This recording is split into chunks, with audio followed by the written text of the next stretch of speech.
अस्सलाम वालेकुम फ्रेंड्स। तो कैसे हैं आप? सबसे पहले मैं आपको तमाम वकला साहिबान को जो है वो मुबारकबाद देता चलूँ। जैसा कि आप जानते हैं, जो वकला तहफ़्फ़ुज़ एक्ट है 2023 जो है वो बाकायदा तौर के ऊपर जो है वो मंजूर हो चुका है। लेकिन इस वकला तहफ़्फ़ुज़ एक्ट का मतन क्या है, वो मैं आपके साथ जो है वो शेयर करता चला जाऊँ ताकि आपको पता चल जाए, ताकि जो ये एक्ट मंजूर हुआ है इसके अंदर क्या-क्या लिखा हुआ है जो हमारे वकला के लिए बहुत ज़्यादा ज़रूरी है। तो सबसे पहले आपको ये इन्फॉर्म करता चलूँ कि सरकार जो है वो इस बात की पाबंद होगी कि वकला और उसके ख़ानदान के अस्पताल के यानी कि जितने भी एक्सपेंसेस होंगे सेहत के हवाले से, वो सरकार जो है वो बर्दाश्त करने की पाबंद होगी। अगर किसी वकील को कोई शख्स जो है वो उसके साथ बदतमीज़ी करता है, उसको तंग करता है या उसके साथ कोई गालम गलौज करता है, तो उसके खिलाफ जो है वो फ़ौरन जो है वो एफआईआर दर्ज होगी और जो भी यानी कि कानून नाफ़िज़ करने वाले इदारे होंगे, वो फ़िलफ़ौर जो है वो उस मुलज़िम को गिरफ़्तार करेंगे। मुल्क की तमाम कंपनियाँ जो होंगी वो कम से कम एक लीगल एडवाइज़र रखने की जो है वो पाबंद होंगी।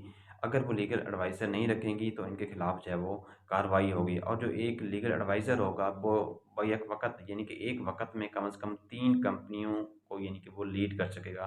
यानी कि वो एक वक़्त में कम से कम 3 कंपनियों का वो लीगल एडवाइज़र बन सकता है।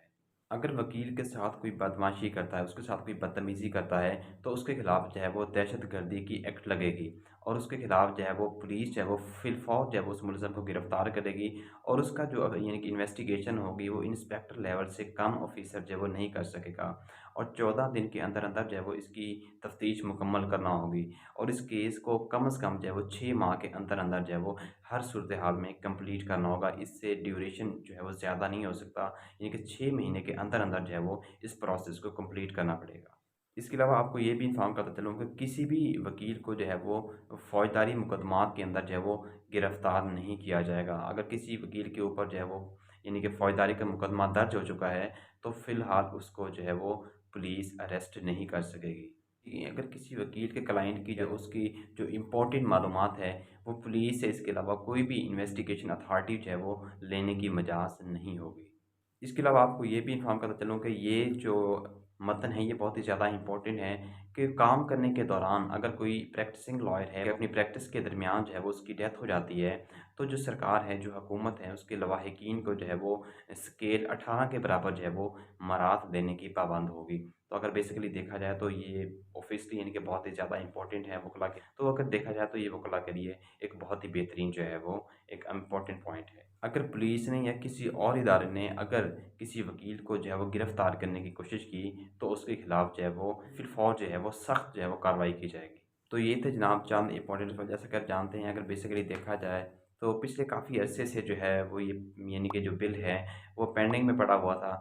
लेकिन आज जो है वो कामयाबी के साथ जो है वो ये बिल मंज़ूर हो चुका है एक वकला तहफ़्फ़ुज़ एक्ट के लिए। अगर बेसिकली देखा जाए आजकल के हालात के बारे में, तो वकला की जान भी जो है वो सेफ्टी नहीं है। बहुत सारे ऐसे वकला हैं जो आए रोज़ जो है उनके ऊपर जो है वो कातलाना हमले हो जाते हैं। लेकिन उनके जो मुलज़मान हैं उनको गिरफ़्तार नहीं किया जाता, उनको पता ही नहीं चलता कि वो कहाँ पे चले गए हैं। आए रोज़ जो है वो वाक़यात बहुत ज़्यादा जो है वो बढ़ते जा रहे थे। लेकिन उम्मीद है कि इस बिल को यानी कि मंज़ूर होने के बाद इन जो जितने भी इस तरह के जो वाक़यात हैं उनके ऊपर जो है वो बहुत ज़्यादा काफ़ी हद तक जो है वो काबू पाने की इंशाल्लाह कोशिश की जाएगी। और बेसिकली मैं फिर दोबारा से ये कहना चाहूँगा कि ये जितना भी मतन है बहुत ही ज़्यादा इम्पोर्टेंट थे, बहुत ही ज़्यादा यानी कि एक अच्छे यानी कि पॉइंट्स हैं और यकीनन फिर से दोबारा से जो है मैं अपने तमाम वकला साहिबान को जो है वो मुबारकबाद देना चाहूँगा इस बिल के बारे में। तो मिलते हैं एक नई वीडियो में, मुझे दीजिएगा इजाज़त।